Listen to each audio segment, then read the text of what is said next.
Em meio à polêmica envolvendo a MP que compensa a desoneração, um fator recebeu um maior foco, como acompanhamos nas discussões, as contas públicas.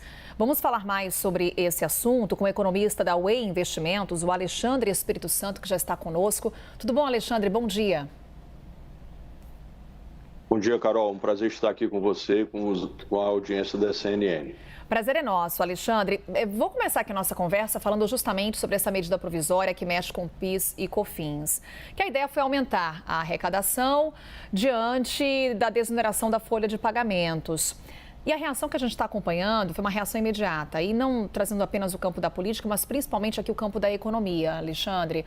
Várias associações que ouvimos de setores produtivos, de setores econômicos, repudiando essa medida provisória, destacando, por exemplo, aqui tem reportagem no site da CNN sobre esse assunto, que essa medida lesa a caixa das empresas e pode aumentar preços. De fato, isso pode acontecer? Quais são os impactos que a gente pode enumerar aqui num curto e também no médio prazo? Pois não, Carol. Bom, primeiro a gente tem que entender a cronologia, né? No final de dezembro do ano passado, o Congresso vetou, proibiu o veto do presidente em relação a essa questão da desoneração da folha. O presidente havia vetado e o Congresso cancelou esse veto. Consequentemente, pela Lei de Responsabilidade Fiscal, nós precisamos entregar um valor alternativo, não é? Essa é a exigência da Lei de Responsabilidade Fiscal. Então, nesse sentido, o governo coloca essa MP, que está sendo apelidada lá por alguns congressistas de MP do fim do mundo, porque ela busca aí um ressarcimento de em torno de 29 bilhões de reais, e isso, sem dúvida, irá afetar a economia. Irá afetar de diversas maneiras, Carol. O que é importante que as pessoas entendam que, à medida em que nós vamos mexer com algo que já está estabelecido, isso afeta o resultado, o desempenho das empresas. Então, o que acontece? Quando uma empresa hoje ela faz uma compra, um insumo para produzir um bem, ela tem um crédito de pouco mais de 9% de PIS/COFINS. O que se propõe agora é que uma das medidas é que você irá limitar um pouco menos de 4%. No nosso sistema tributário, que é um tanto quanto esquizofrênico, existe aquilo que os tributaristas chamam de compensações cruzadas. Então, a empresa ela pode pegar esse valor, que é de PIS/COFINS, e usá-lo como compensação com imposto de renda ou com contribuição à Previdência. Enfim, essas empresas agora não terão mais esse expediente do jeito que está na MP. Consequentemente, nós teremos alguns setores que serão sim prejudicados. E aí me refiro basicamente ao setor exportador. Lembrando que o setor exportador é muito importante, a gente tem que fazer uma balança comercial pujante, como vem acontecendo. Olha o dólar, a gente está com o dólar estressado nesses últimos dias, ali acima de 5,30. A indústria farmacêutica, o agronegócio é muito importante, porque o agronegócio, nós temos que olhar o PIB, que está sendo muito influenciado pelo agronegócio. No resultado agora do primeiro trimestre, o IBGE publicou, o agronegócio contribuiu com 11%, né, de crescimento no primeiro trimestre. No primeiro trimestre de 2023, tinha sido uma alta mais de 20%. Muito provavelmente, Carol, teremos problemas também de preços, né? Essa medida ela é potencialmente inflacionária, porque teremos, né, pelos meus cálculos, e alguns economistas têm feito, alta no preço de combustível, né, de gasolina, de óleo diesel.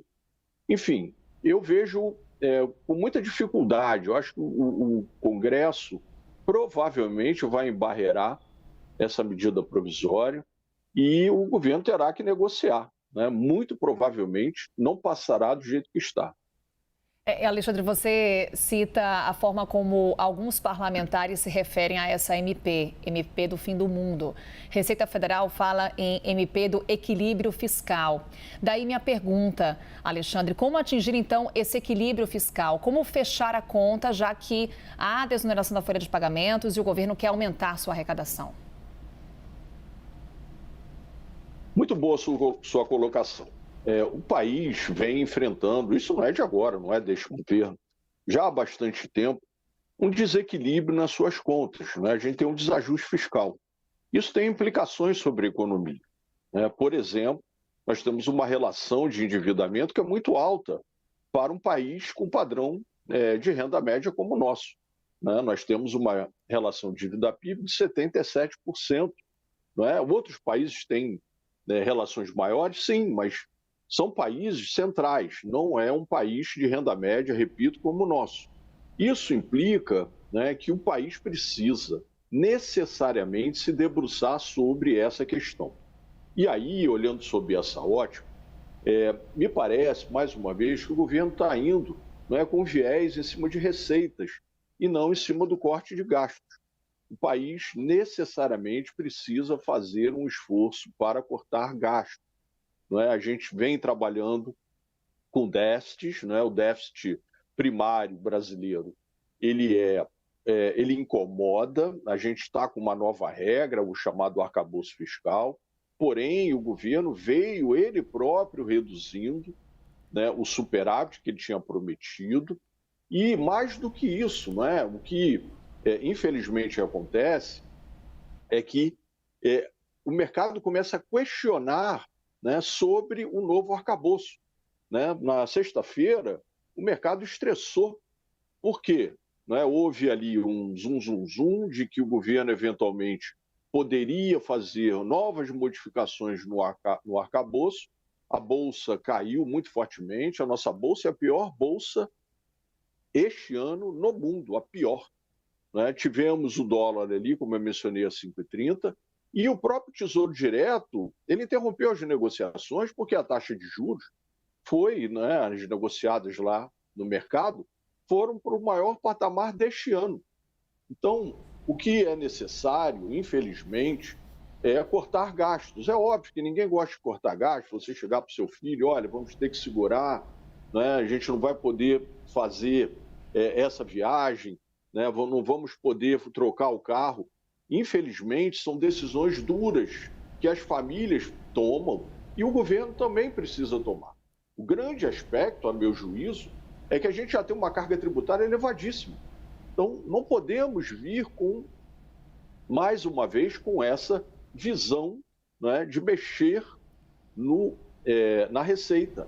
E sim, infelizmente, aprofundar o corte de gastos. Pois é, Alexandre, você dá aqui o exemplo de corte de gastos numa família. E para o governo, por onde passa esse corte de gastos? Por exemplo, uma reforma administrativa seria necessária? Tem ambiente para isso nesse momento na sua avaliação? E acrescento mais uma pergunta. Esse equilíbrio de contas, temos uma meta agora para 2024 de zerar o déficit. Você ainda acredita nessa meta? Não, Carol, não acredito. O nosso número aqui na UEI é 0,7 de déficit. E a sua pergunta é extraordinária, porque eu venho constantemente, né, nas minhas entrevistas, nos artigos que eu escrevo, e até com os meus alunos, né, mencionando essa questão da reforma administrativa.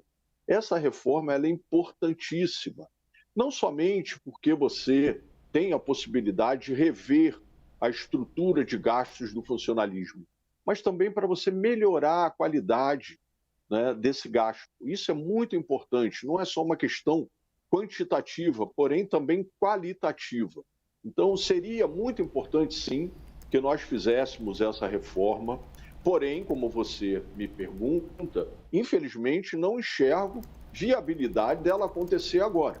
O governo vem sofrendo recentemente algumas derrotas no Congresso.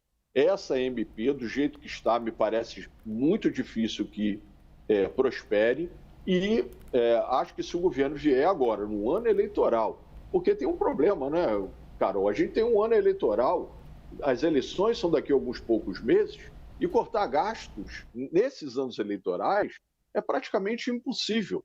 Então, diante desse quadro desafiador, né, me parece que o governo vai ter que exercer muito diálogo junto ao Congresso para poder, de alguma maneira, conseguir, né, recuperar um valor, né, é um valor elevado, em torno de 28, 29 bilhões, que está associado à desoneração da folha.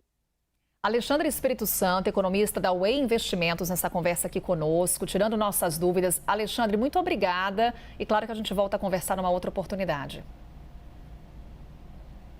Eu que agradeço, Carol. Muito obrigado. Bom domingo.